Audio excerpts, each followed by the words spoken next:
Hey everyone, Spiderman 991 here, and I have issues. Lots of them. So I'm going to talk about the top 10 comics I read between March 25th, 2015, all the way to yesterday, April 8th, 2015. Just as a side note, I did get some titles for Convergence. I just didn't include them because I think at the end of the month I'm going to feature all my Convergence titles in one video. Okay, so let's get started with the top 10 from the last 3 weeks. My number 10 comic, Daredevil, number 14. Matt Murdock has pretty much ditched his classic Daredevil costume for a red suit and tie, since his identity is now public, and Kirsten's father, who's publishing his biography, kind of spoke to him about helping to promote the book by changing his look. And it does make sense because since his identity is public, he doesn't really need a mask anymore. So he's got a new look, and one day he runs into Jubila Pride, the Owl's daughter, who last time we saw her was in Daredevil 1.5, which took place around Matt's 50th birthday, way into the future. So this is pretty much the first time he meets her in the present, and she says she's looking for her father, and Matt agrees to help her, and they pretty much track down the leader of the guys who they beat up in order to find his location. They find the Owl hooked up to a bunch of computers because, if you haven't been reading the current Daredevil series, the Owl pretty much got some upgraded contact lenses that allow him to connect through almost every computer and camera available. And now he's being hooked up to a bunch of computers by the Shroud, and right when Jubila and Matt find the Owl, the Shroud shows up, and Daredevil doesn't really think of him as a threat yet, but Jubila automatically realizes that he is a threat because she notices the pin that Matt used to help track down the leader have the same spider symbol that's on the Shroud's head. So naturally she attacks him, and that's where the issue ends. Okay, I honestly don't have really any complaints about Matt's issues. I mean, Matt's new look, I mean, it's not that bad. It's just basically like he's wearing it is kind of funny because he's basically wearing an all-red three-piece suit with a black button down. So, and also he shaved his head, and he's no longer wearing the red glasses anymore. He's shown his eyes, and he's got like a red belt buckle that says DD on it. So yeah, it is funny, but also not a bad look for him, especially since his identity is public. It is kind of pointless to wear a mask anymore. Also, we were finally introduced to Owl's daughter in the present. The first time she made her appearance was in an issue that depicted an alternate future. So who knows how it's going to go down who knows what's going to go down in this story arc? It could reference. I remember in the issue though, future Matt did reference something happened between them that caused the daughter to be obsessed with him and want to destroy him. So that could happen in this story arc. So yeah, I think if you read Daredevil 1.5, then this is definitely something you need to check out. For newer readers though, you probably want to go and read this series from the start in order to fully understand what's happening. But overall, I think it is an interesting new changes for Daredevil, but really I have to say that this is, honestly, you can just borrow this from a friend. Number 9 is The Flash, number 40. Blue Flash, Future Flash, whatever you call him, I'm just going to call him Blue Flash, Barry from the future, loses an arm while he's fighting Overload, who has the ability to who gets more powerful the more electronic devices he's around. And while he's fighting, Patty Spivot and Iris West also realize that this Flash is a murderer, and because Future Barry killed someone who's going to do something really bad in the future, and Patty finds out about it, and then when Barry's injured, he confesses to her that he's actually Barry from the future, and the real Barry is somewhere trapped in the Speed Force. Meanwhile, back in Speed Force Limbo, Selric, the guy who was supposedly helping Barry, turned against him last issue and has him tied up to some sort of Speed Force altar, and is about to reactivate Flash's powers so that he can transfer them into him and finally escape the Speed Force. However, when Selric begins to activate Flash's power, Flash thinks quickly, is able to distract Rick from fully absorbing Flash's powers, and Flash gets the hell out of there, and he returns to the present just after Blue Flash defeats Overload without killing him, but Selkirk has absorbed some of the Flash's powers, not all of them, but enough so that he can escape the Speed Force and also hold his own against both Flashes. And however, though, once present-day Barry returns into the time stream, suddenly the same problem happens before. You can't have two Barrys existing at the same time. So Blue Flash decides. So they both decide that the way they can stop Selkirk and deal with this is by recreating the explosion that happened the first time they encountered each other. But this time, Blue Flash is going to take the blunt of the explosion, and they do that. And Selkirk is sent back into the Speed Force limbo. But Blue Flash dies in the process. And as he's dying, he tells Barry that he never caught their mom's killer, but he did find a clue. And the last thing he says to him is Thawne. And so after Blue Flash dies, Barry returns to his apartment and he finds Patty there, but she's got her bags packed and she tells him that she's breaking up and leaving him because of the experience with Barry's future self, that now all she sees when she looks at Barry is evil future Barry who is a murderer, and she can't do that, and that's why she can't be with him anymore, and she leaves. Meanwhile, back in the Speed Force, we see Selkirk survived the explosion, but he's completely paralyzed now, and he's visited by Professor Zoom, and that's where the issue ends. Okay, I am really happy they have the real reverse flashback. Okay, I know. I think, obviously, Professor Zoom we're going to call this guy Professor Zoom from now on, and Reverse Flash will refer to Iris's brother who was affected by the Speed Force and is Rudy and is currently in jail. Oh, wait, his name's not Rudy. Anyways, I'm really happy we have Zoom back. I honestly thought I'm really glad we had that version back. Obviously, I think that's in part to the Flash TV series, because the main villain right there on that show is the Man in Yellow, Reverse Flash, Ebert Thawne, which again, future Barry warned present Barry about. Can't wait to see. So yeah, I'm really excited that we're gonna have Professor Zoom appear in the New 52.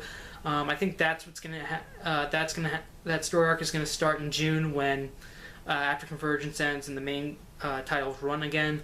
So I can't wait to see that. Also, I'm really glad that Patty Spivot is gone. Not because having her around really didn't tick me off or anything. It's just that I never really got what was so.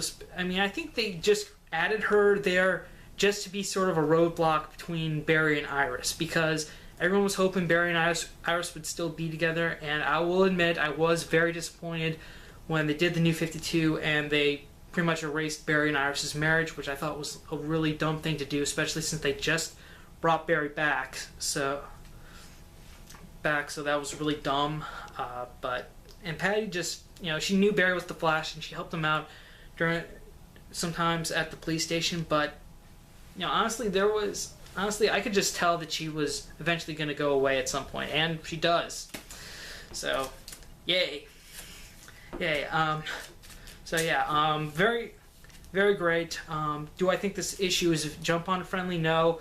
Also, this story arc was very interesting because it does kind of give a good gap between the last event, Future's End, all the way to now, which will be post-Convergence. So, so that's very interesting. Overall, I think since Professor Zoom is going to be brought into the main Flash series, and you have been enjoying the Flash TV series, definitely check out this title when it returns in June. For this issue, though, I would just say wait for the trade. Number 8, All New Hawkeye. Number 2, Clint Barton and Kate Bishop managed to save the kids from Hydra, however, Hydra did try to stop Kate and Clint from taking the kids, and they have warned them that they shouldn't have freed them, and that is demonstrated when Kate frees them from their chamber, and then suddenly they give every single Hydra agent and scientist lethal aneurysms, like bleeding from their eyes and everything.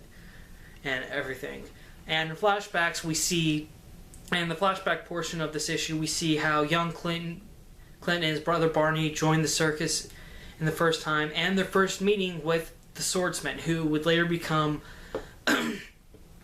Clint's mentor, and then eventually he would be a foe to the Avengers.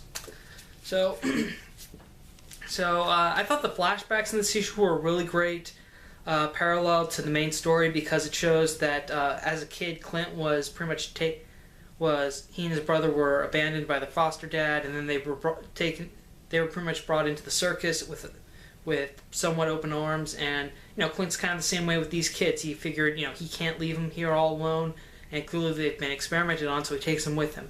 Although the end monologue for Clint on the last page does seem to indicate that if I'd known the danger these kids were going to cause, would I have taken them? And he says, yeah, I probably would. Yeah, I probably would still do it. So it was kind of a nice way to show Clint Barton's sympathetic side.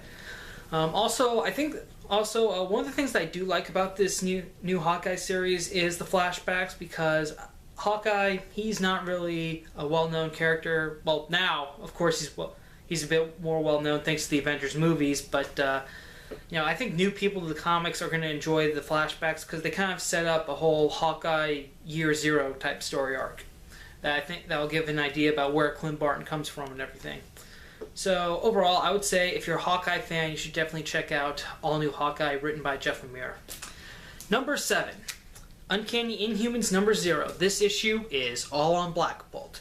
After Black Bolt saves some people who are currently still in their cocoons undergoing teragenesis from some bad guys who want to sell them, he collects some of the remaining Terrigen mists in the area in a little vessel. Then he heads over to New Adelan to tell Medusa that he's looking for their son, and she takes him to Eldrak, the gate in New Adelan that kind of takes people to where they need to go.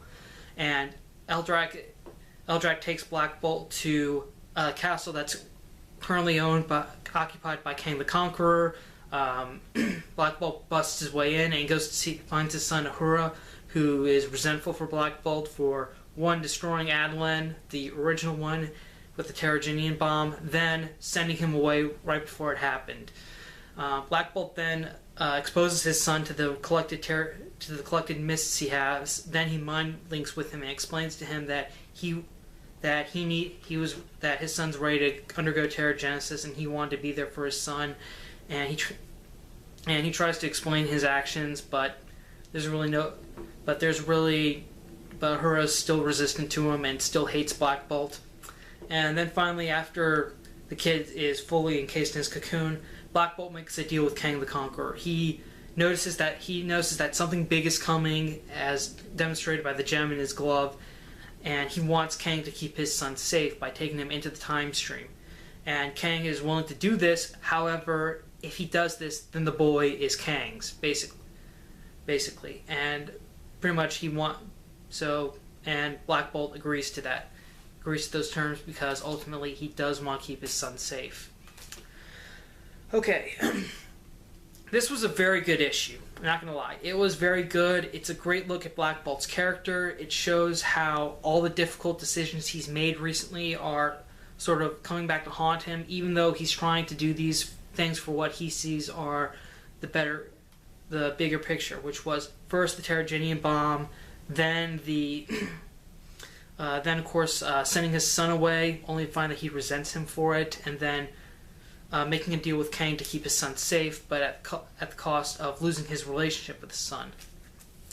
So yeah, I think past Inhumans fans are going to enjoy this, and I think new readers are going to enjoy this as well, because the only other book that I know Black Bolt has made an appearance with, because I know that he supposedly faked his death at the end of Infinity. The only other book that I know he's probably in was New Avengers. So if you haven't been reading New Avengers, then this is a good place to give you an insight on who Black Bolt is. And the only things that I have a problem with this issue are, first of all, it's $5. I think that's a bit too much. Maybe like $1 off, like make it a $3.99 book. That would be better. Also, No idea when. Also, I don't know when exactly Uncanny Inhumans #1 is going to come out. I think that might happen after Secret Wars or towards the end. But I think this issue would be a lot better if they had released it a bit closer to #1, because for the next because I've looked into Marvel's June solicitations, I haven't seen Uncanny Inhumans, so I have no idea when that's gonna come out exactly. But overall, I think that this is a great one-shot. If you want to know more about Black Bolt, I definitely recommend that you pick it up. Number 6, Amazing Spider-Man #17. Parker Industries is testing a wing of their supervillain prison when suddenly the Ghost begins sabotaging everything in the facility.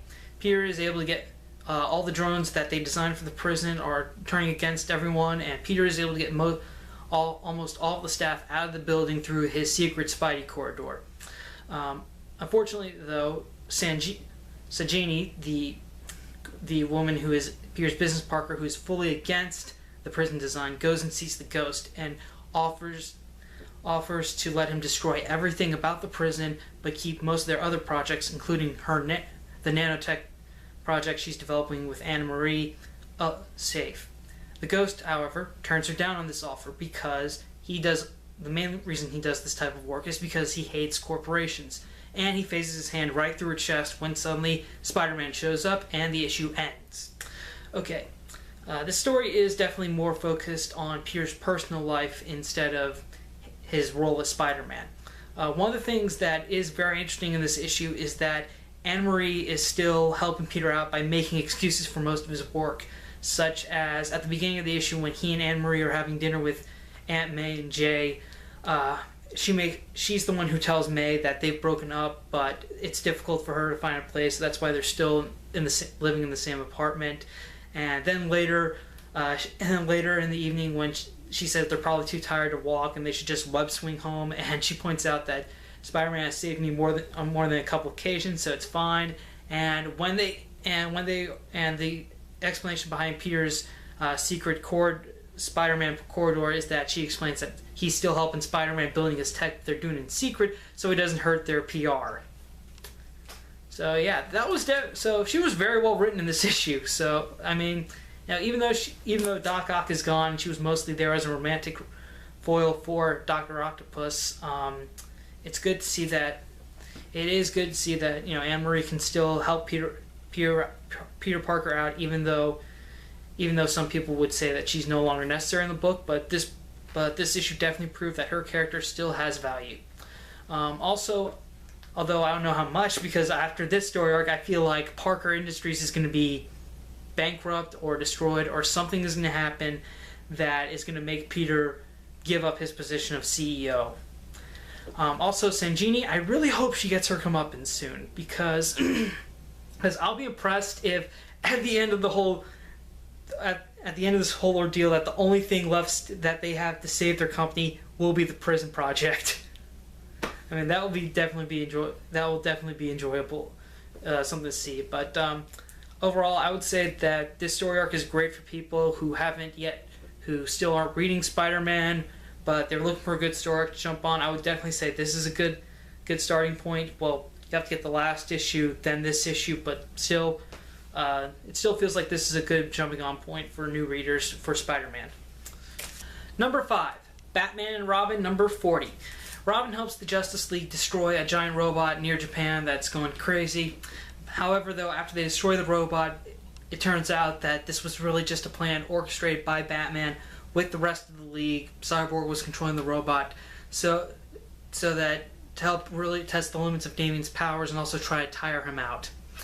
The next morning, though, Damian discovers that his powers are gone, and following this, and later in the evening, Damian discusses this with Bruce, and Damian's a little sad that his powers are gone, but Bruce says that it looks like you're just gonna have to beat Damian Wayne, and I hope that's good enough. And Damian says, yeah, it is.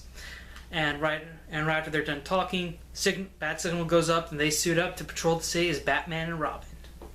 Okay, this issue did have some touching moments in it, such as when Bruce takes Damian to his bed, and he discovers that Damian finished the family portrait that was unfinished after his death, and that the last time I think we saw it was Batman Robin number 18.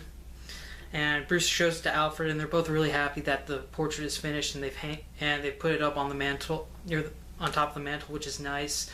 The loss of Damian's powers is something that I think we all could have expected. Even though I think the solicitation for Damian's solo title coming up in June, Robin, Son of Batman, didn't indicate whether or not he still had them. But I think Damian losing his powers is good, because I think a lot of people would have preferred him as Batman's badass son without powers than with superpowers. So I think really the loss of Damian's powers, it's something that we all should have seen coming, but just really didn't expect it too soon, I guess. This was a pretty good issue, not gonna lie. I do like Batman and Robin. I like what Pierre Tomasi has done with the title. It sucks that this series is ending, because it did have a lot of emotional moments to him, particularly when Damian died, and a lot of Bruce's grief over the loss of his son was seen in this title, and also the way at the beginning of the title when, this title was mainly focused on Bruce and Damian's relationship, and that was really a nice thing to see. Overall, I am sad to see the series go, but it did encourage me to look forward to June and maybe give Robin, Son of Batman, number 1 a try when it comes out. My number 4 pick is AntMan number 4. Augustine Cross has kidnapped Cassie Lang, so Dr. Sondheim could put her heart into his father's body, his father Darren Cross's body, because of Darren Cross's mutation, the condition of Darren Cross's mutation, which eventually causes his heart to expand until it bursts. Augustine believes that if he uses a heart charged with PIM particles, then it will help solve the expansion burst problems. Alright, so Ant-Man realizes he has to break into Cross Technologies and save his daughter. So Grizzly, his new employee of Ant-Man Security Solutions, introduces him to the Machine Smith who he knows from his supervillain support group, and Machine Smith agrees to help them break into Cross Technologies in exchange for a position on Ant-Man's security team. So Scott agrees to it because he wants to save his daughter, and they do manage to break into the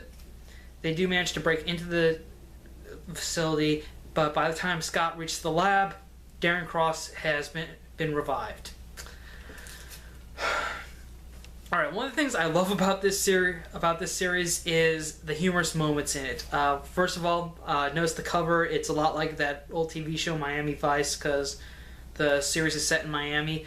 Also, Ant-Man displayed his company's vehicle, the Ant Van, which is basically a van with a giant ant on it, and Grizzly and Machine Smith kind of point out to him that it makes him look like an extermination company instead of a security firm. And Ant-Man's like, no it doesn't, people get it. Then someone driving by asks, hey, do you guys do raccoons or something? I got a real problem in my house, which is funny. Also, the Machine Smith, before he's hired by Scott, we see him working at a kid's birthday party as kind of a supervillain, so that the kids who are dressed up like Avengers can beat him up, which is really funny. Also, the series is making great use of some of Marvel's lesser known villains.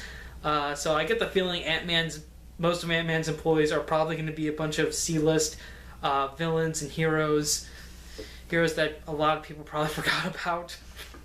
Also, I do like how for the first story arc, the plot is making use of characters and a situation very similar to Scott Lang's first Ant-Man story. I think that's great.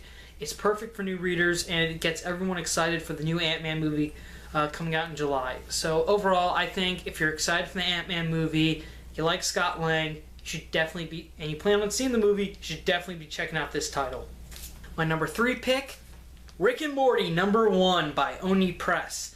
Rick and Morty play the intergalactic stock exchange. After Jerry makes a big deal about Morty having a part-time job or something, Rick is going to prove him wrong by having them make way more money playing the intergalactic stock market. So they were able to make a lot of money because Rick is using a device that he tells Morty lets them see the future. However, their actions do eventually get them into trouble with the Time Police, and also when this happens, Rick actually reveals that the device really takes timelines where their stocks would be successful and merges them with the regular timeline, thus eliminating any alternate ones. And fortunately, though, by the end of the issue, Rick and Morty get arrested by the Time Police. Story arc is still ongoing. Okay, if you can't wait, Rick and Morty, it is definitely one of my new favorite TV shows. A friend of mine told me about it, and the first episode I watched was the one where Rick made Morty that love potion that made everyone fall in love with Morty, then eventually turned them all into praying mantises, then Cronenbergs, then they escaped to an alternate reality, and oh man, if you cannot wait for season 2, which I have no idea, which I think it's supposed to either be this summer or early fall or something. If you cannot wait for season 2, definitely pick up this title, because this hits every single mark that you would see in a Rick and Morty episode. The humor is still the same. It really captures the same spirit as the TV series, which is very nice. Especially when Rick is ranting to Morty about how time travel is really stupid and everything, which is just fantastic. And if you really enjoyed the first season of Rick and Morty, definitely check out the comic. And I haven't even sealed the bag on this because I'm going to show this to my friend Bryce, who was the one that introduced me to Rick and Morty, and I just know he's going to love this issue too. So overall, if you love Rick and Morty, definitely check out the comic. Number 2, Batman Superman Annual number 2. Clark Kent investigates one of the Doomsday battlegrounds, and when he gets there, he notices that there's a cloud of the Doomsday mist headed towards an occupied island. So he changes into Superman and uses his super flare ability to destroy the cloud. However, he's now powerless. And just as this happens, the Phantom King, who is still in the Phantom Zone, manages to use what's left of his powers to create an impulsive thought and Killer Croc, Bane, Cheshire, and her army of Man-Bats to kill Clark Kent. So fortunately, though, and they all head to the island where Clark Kent is, but fortunately, Batman was monitoring Superman's activities and shows up to help Clark stop the villains and save some of the refugees. However, as soon as Batman leaves with the villains, Phantom King has one of the refugees, Jesus, fatally stab Clark, and that's where the issue ends. Alright. This was a very interesting story to see Superman fight some of Batman's deadliest enemies without his powers, but Batman was helping him, so that kind of works. This issue showed one of Superman's amazing characteristics, which is his trust in other people. He's powerless, but he's willing to trust everyone to help him out, and everyone kind of like trusts him as well. Like we've seen in the issue, most of these refugees, except one guy who tries to betray him to Bane, but then Bane kills that guy. Mostly everyone does trust Clark Kent's judgment, and at the end, Phantom King is able to use that against him when he has that woman stab Clark. So I thought that was definitely an interesting way for the Phantom King to use one of Superman's positive qualities into a weapon against him. The end tag for this issue, though, did say it was going to be picked up in June with issue number 21, although given the way that everything's going to be changing and how I think Batman Superman number 21 is supposed to tie into all of that, the changes going on with Superman in action and his own title, I'm not sure how that's going to work out, but hey, Greg Pak, he's done an amazing job on this title so far. He's done an amazing job with Superman, so I gotta trust him on this. But overall, though, the annual felt more like a self-contained Superman story than... Well, I mean, yeah, Batman did help him, but the only reason that Batman was there is because his name's on the title. I think it could have just been we could have had the exact same story in a Superman and Wonder Woman annual or another Superman issue with someone else helping him. So overall, I think this was pretty okay, but I do love how Greg Pak writes Superman in this.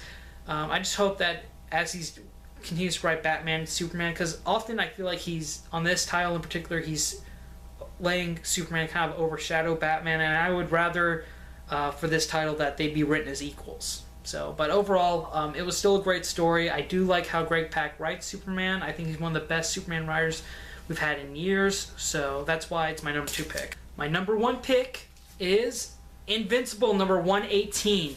Mark and Eve have moved to their new apartment on Telescria with their daughter Tara, and they have and when they first get there, they have a reunion with Alan the Alien, who's the leader of Telescria, and also Mark's half-brother Oliver, who we haven't seen in forever, and he is completely different now. He looks a lot more like Mark and Nolan. He no longer has purple skin, and he and Mark are pretty much around the same age at this point because Oliver ages fast due to his biological mother's genes.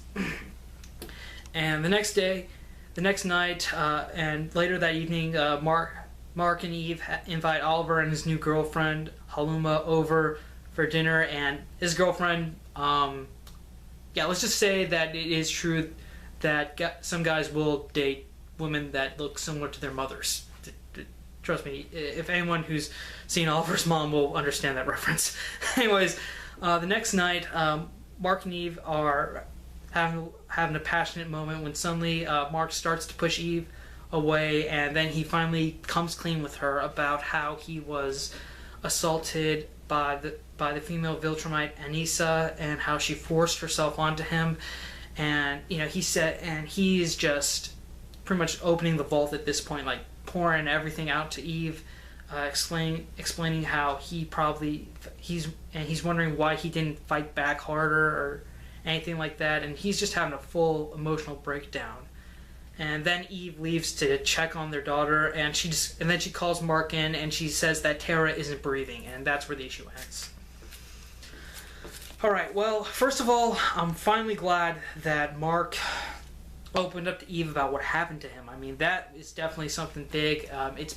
He's been keeping quiet about it for a while. He hasn't told anyone about it, but now he's on a new planet. He's opening up with Eve, and he's finally ready to tell her. So that's good. That's good that he's finally telling her that. Unfortunately, though, it could not happen at a worse time with their daughter no longer breathing and needing emergency attention. That's what's going to happen in the next issue, though. They kind of reveal that they're going to be headed to the hospital. But the real reason I like this book and why it's my number 1 is because it is very jump-on friendly. Okay, I think that Invincible is one of the best titles from Image, and it's the only title I get monthly, and also they did such a great initiative to make this more jump-on friendly. First of all, they crossed out the whole the tagline was best superhero comic. Well, they crossed out superhero because now it's no longer a superhero book with Mark and Eve in space. Also, when you open this book up, there's like 4 pages of recaps, and they use actual panels from the original issues and stuff. I mean, it's not like a full recap, but it does kind of introduce everyone to like Mark's friends, his supporting cast, shows the original concept, and then what happened to get them to where they are today in a short, concise manner, which is very great. But also, this comic is only 25 cents. That is the cheapest, the lowest price I've seen on a comic in a while. I mean, most of the cheapest comics that I see when I go into my local comic store are usually like $1, and those are usually just like the first parts to story arcs that already happened and are in trade and hardcover collections. But 25 cents for a brand new issue that is starting a new story arc, that is amazing. I mean, I think that was a good initiative. They had an Image. I don't know if any other titles are doing this, but it is a very good idea. I like what they did with this. It's brilliant, perfect. This way it's at a very low price that anyone can just try the first issue and decide whether or not they like it and not have to spend a lot of money on it, which is very nice. And I definitely want to tell all my friends about it. In fact, I feel like going back to the comic book store and seeing if I can find any other copies of this, get them, and just so I can give it out to all my friends. That's how I feel about this. So yeah, overall, Invincible number 118. We got fresh new direction on the book, low price, very awesome. I mean, overall, I would say if you can only get one comic, then get Invincible, mainly because of the price, but also because it's very good jump on friendly. If you haven't read Invincible, good news, you can pick this issue up and completely get on the bandwagon. And that's it for my comic review. Thank you again for watching. Thank you for subscribing to my channel. I know I've been taking a while to release these weekly type bi-weekly videos. I know it kind of took some time off because this one covered 3 weeks instead of the usual 2. But thank you for still showing your support for me. Thank you again for watching this video. What did you think of it? Do you agree or disagree with my opinions? What were your favorite comics? Let me know in the comments below. Again, thanks for watching. I'm Spiderman 1991 saying see you later.